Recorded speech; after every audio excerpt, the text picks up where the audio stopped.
Hello everyone, स्वागत है आपका मेरे चैनल पर। उम्मीद करती हूँ आप सब ठीक होंगे। बच्चों, आज का हमारा टॉपिक है मादा जनन तंत्र। बच्चों, ये एग्ज़ाम में क्वेश्चन लॉन्ग में आता है। ये टॉपिक आपके एग्ज़ाम के लिए बेहद इम्पोर्टेंट है और ये क्वेश्चन इस तरीके से आता है एग्ज़ाम में कि मादा जनन तंत्र का सचित्र वर्णन कीजिए। आज हम इसे बहुत ही आसान तरीके से समझेंगे कि मादा जनन तंत्र क्या है और इसके अंग कैसे काम करते हैं। अक्सर हमें किताबों में ये कठिन लगता है बच्चों, लेकिन आज हम इसको नोट्स की मदद से इतने आसानी से समझेंगे कि आपको याद हो जाएगा। तो चलिए बच्चों, शुरू करते हैं। सबसे पहले हमें हेडिंग डाल लेनी है, मादा जनन तंत्र। इसमें हमें सबसे पहला हेडिंग लिखना है अंडाशय। इसमें लिखना है हमें, यह मादा का प्रमुख जनन अंग है। ये मादा में एक जोड़ी होती है और गर्भाशय के दोनों तरफ स्थित होती हैं। इसमें अंडाणुओं का निर्माण होता है तथा एस्ट्रोजन और प्रोजेस्टेरोन जैसे हार्मोन का स्त्राव होता है। बच्चों, मैंने इसे बहुत ही आसानी तरीके से लिखा है ताकि आपको पढ़ने में कोई दिक्कत ना हो। अब बच्चों, डायग्राम देखिए। ये जो दो गोल संरचनाएं हैं, इन्हें ही अंडाशय बोलते हैं।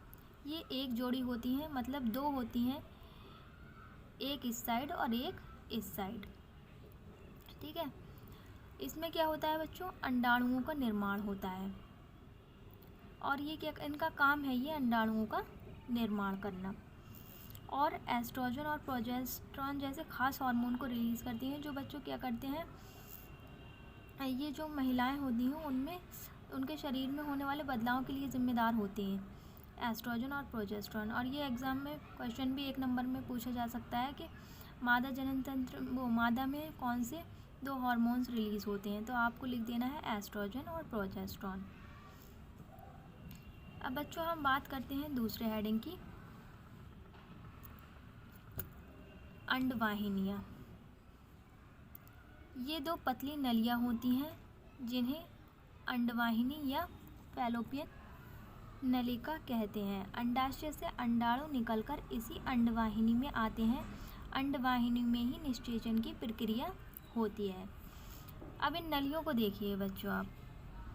ये जो दो नलियाँ होती हैं, इन्हें फैलोपियन नलिका या फिर अंडवाहिनियाँ बोलते हैं।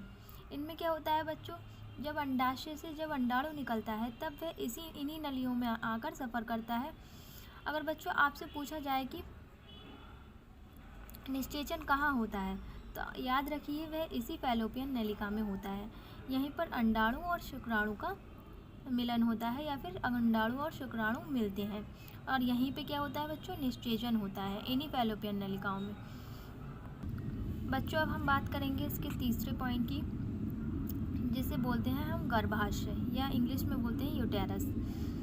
इसमें क्या होता है बच्चों, ये एक नाशपाती के जैसी संरचना होती है। जब अंडाणु निषेचित हो जाता है तो वह गर्भाशय में आ जाता है और यहीं भ्रूण का विकास होता है। गर्भाशय के पीछे की ओर एक नली खुलती है जिसे ग्रीवा कहते हैं। बच्चों, अब आते हैं इसके बीच वाले हिस्से पर, मतलब अब हम इसके बीच वाले हिस्से की बात करते हैं। ये इसका बीच वाला हिस्सा है।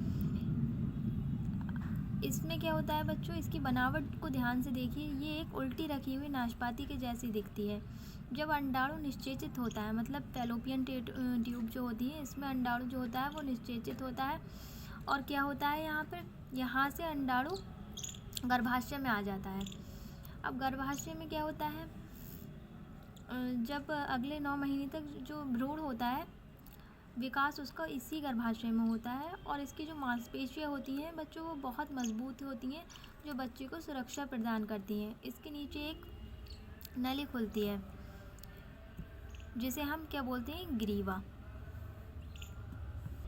अब बच्चों, हम इसके फोर्थ पॉइंट की बात करते हैं, योनि या इंग्लिश में जिसे वजाइना बोलते हैं।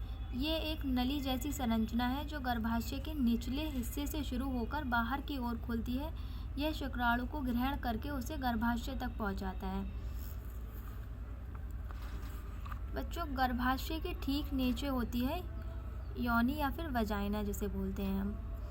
इसका मुख्य कार्य जो होता है बच्चों, शुक्राणुओं को अंदर रास्ता देना होता है। साथ ही प्रसव या फिर जो चाइल्ड होता है उसकी बर्थ पर क्या करता है, उसको बाहर निकालने में बाहर मदद करता है, मतलब इसी रास्ते से बाहर आता है चाइल्ड बर्थ के समय। ठीक है बच्चों, सबसे ज़रूरी है इसका डायग्राम। बच्चों आधे नंबर जो होते हैं वो डायग्राम के ही होते हैं, इसलिए डायग्राम को कम से कम 3-4 बार प्रैक्टिस ज़रूर कर लीजिएगा। तो बच्चों एक बार शॉर्ट में समझा देती हूँ। अंडाशय में अंडा बना और फैलोपियन ट्यूब या फिर अंडवाहिनियों में क्या हुआ, निषेचन हुआ और गर्भाशय में भ्रूण का विकास हुआ। उम्मीद है आपको ये टॉपिक समझ आया होगा। अगर आप चाहते हैं ऐसे और टॉपिक पे मैं वीडियो बनाऊं तो कमेंट में ज़रूर बताइए। वीडियो अच्छी लगी हो तो लाइक करें, चैनल को सब्सक्राइब करें और अपने दोस्तों के साथ शेयर करें। All the best.